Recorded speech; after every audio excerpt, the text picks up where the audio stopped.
요즘 AI 때문에 사람을 해고한다는 이야기 많이 들어보셨을 거예요. AI로 사람을 대체할 수 있어서 사람을 자른다고요.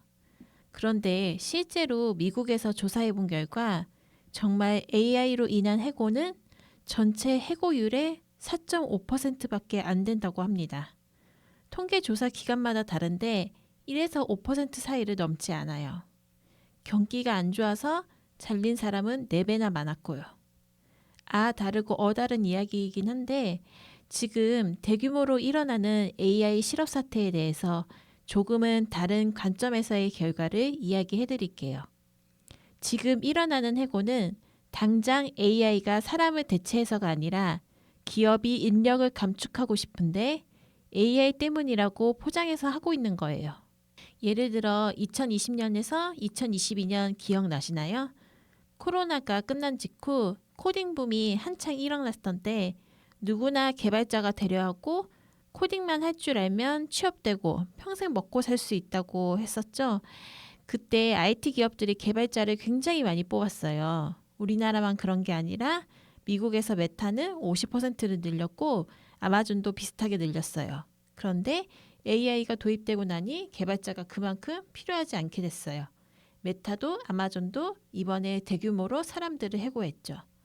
AI가 사람을 대체할 수 있다고 해서 그랬지만 사실 본질적인 이유는 당시에 사람을 너무 과하게 많이 뽑아서 인력 인력이 많아져서 그래요. 경기 침체가 심해서 그런 이유도 있고 회사를 잘 경영하지 못해서 실적이 부진한 이유도 있죠. 이런 이슈로 해고를 하면 경영 실패를 인정하는 것으로 보일 수 있어요. 하지만 AI 기술로 전환하기 위해서라는 말로 포장하면 미래지향적이고 혁신적인 기업으로 투자자들과 소비자들에게 보이거든요. 이걸 경제학자들은 AI 워싱이라고 불러요. 올해 2월 샘 올트먼도 AI 임팩트 서밋에서 사람들이 그저 하고 싶었던 해고를 AI 핑계로 돌리는 AI 워싱이 분명히 존재한다고 언급하면서 이 현상을 비판했어요. 그리고 또 하나의 이유는 AI를 돌리기 위한 비싼 장비를 사기 위해 사람을 자르고 덜 뽑는 거예요. AI 장비를 이미 회사가 가지고 있고 쓰고 있기 때문이 아니라 앞으로 그러고 싶어서예요.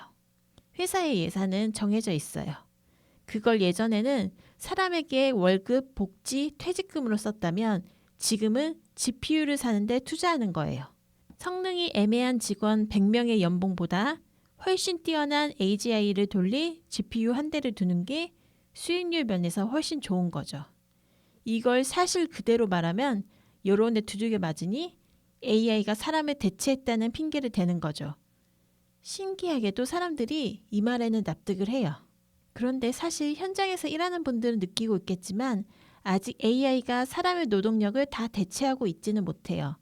기업들은 사람을 자르고 AI를 도입하면 생산성이 늘어날 거라고 생각했는데 옥스퍼드 이코노믹스에서 1인당 생산률을 확인해 보니 오히려 생산성 증가율이 둔화됐어요.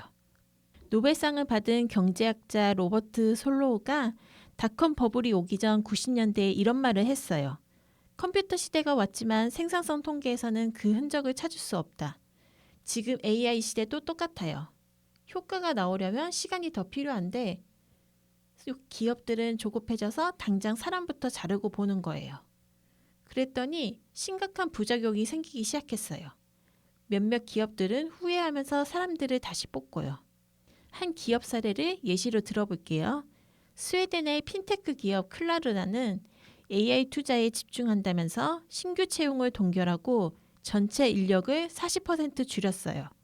처음에는 주가도 오르고 언론에서도 혁신적인 기업이라고 칭찬했어요. 하지만 2025년 CEO가 블룸버그와 하버드 비즈니스 리뷰 인터뷰에서 자기네들이 비용 절감을 너무 우선시했더니 고객을 대상으로 한 서비스 품질이 저하됐다는 거예요. 그리고 이걸 개선하려고 고객 서비스 상담 직원을 20명 더 고용했다고 해요. 여러분도 경험하셔서 아실 거예요. AI로 대체된 콜센터가 얼마나 사람들을 더 화나게 하고 문제가 하나도 해결이 안 되는지. 왜 이런 일이 생기냐면 사람에게는 단순한 업무 능력이 아니라 암묵지라는 것이 있거든요. AI가 학습한 건 텍스트에 기반한 데이터인데 암묵지는 텍스트로 일일이 쓸 수 없고 사람이 사람과의 경험으로 쌓은 데이터예요. 고객센터라면 이 고객의 말투와 뉘앙스로 기분 상태가 어떤지, 하고 있는 말과 달리 진짜 원하는 게 뭔지 숙련된 경험자라면 알고 있는 그런 것들이 있죠. 수년간 쌓인 그런 암묵지가 사람이 나가면 같이 사라지는 거예요. 참고로 암묵지에 대해서는 회사 업무에 AI를 어떻게 적용하는지에 대해 다룰 때 더 자세히 설명드릴게요. 그리고 지금 신입을 안 뽑거나 주니어부터 자르는 기업들이 정말 많은 거 아실 거예요. 당장은 효율적으로 보여요. 신입이 하는 일은 AI가 다 해주고 사람 하나 가르쳐서 쓰는 건 정말 돈과 시간이 많이 드는 일이라고 생각하니까요. 그런데 5년, 10년 후를 생각해 보세요. 지금 신입이 없으면 미래의 조직을 이끌 시니어 관리자가 없어요. 그러면 어떻게 하죠? 외부에서 비싸게 영입해야 하죠. 또 그 사람이 우리 회사를 100% 이해하고 있다고 할 수도 없어요. 지금 당장의 인건비를 아끼려다 나중에 더 큰 비용을 치르게 되는 악순환이 생기는 거예요. 또 하나는 회사에 남은 직원들에게 생기는 문제예요. 동료가 잘리는 걸 옆에서 본 사람들 심리가 어떨까요? 새로운 걸 시도하다가 잘못되면 나부터 잘릴 수 있다는 생각부터 하게 돼요. 그래서 혁신적인 시도보다는 방어적인 업무에만 집중해요. AI가 만든 결과물을 검증하는 게 자신들의 역할이 되고 보상도 적어지면서 작업에 대한 자부심이 떨어져요. 결국 창의적인 아이디어가 나오지 않으면 회사가 AI를 아무리 잘 다룬다 한들 나올 수 있는 결과물 수준이 한정되어 있어서 그 기업은 도태될 수밖에 없어요. 그런데 이런 거 알면서도 왜 기업들은 멈추지 않는 걸까요?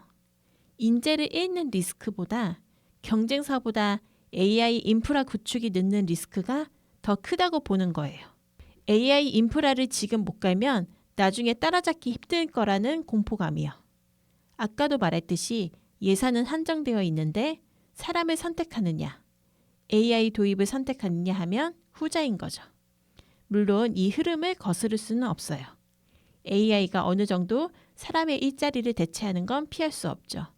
하지만 기업들은 AI가 실제로 어떤 효과가 있는지 알기 전에 사람부터 자르고 봐요. 하버드 비즈니스 리뷰에서는 회사들에게 이런 제안을 해요. AI를 이유로 사람을 해고하기 전에 이 직무에 AI를 쓰면 실제로 얼마나 효율이 올라가나를 측정해보고 그 결과를 보고 나서 인력 조정을 결정하라는 거죠. 사람을 먼저 자르고 보자는 순서로 반대가 되면 안 된다는 거예요. 특히 직원들한테 AI의 역할을 알려주고 어떻게 하면 더 업무 효율을 올릴지 같이 고민하는 거예요.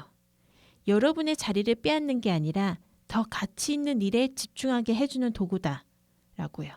이렇게 했던 기업이 AI를 도입한다며 먼저 사람부터 해고부터 한 기업보다 훨씬 성과가 좋았다고 해요.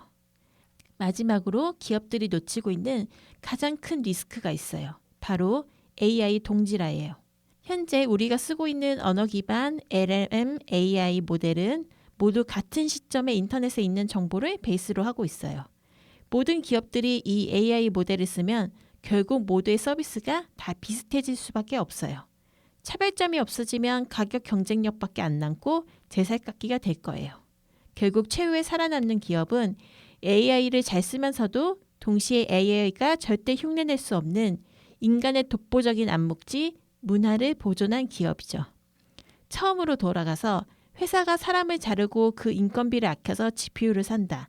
하지만 GPU를 사서 경쟁에서 이길 수 있을지는 아직 증명되지 않았어요. 여러분이 수년간 한 회사에서 일하면서 쌓은 경험, 동료, 거래처와의 관계, 고객에 대한 감각, 그게 데이터나 수치로 환산이 안 된다고 해서 가치가 없는 게 아니에요. 오히려 그게 AI가 절대 대신할 수 없는 것들이죠. 가장 중요한 자산은 결국 사람이에요. 그걸 먼저 알아채는 기업이 결국엔 승자가 될 거라 생각합니다.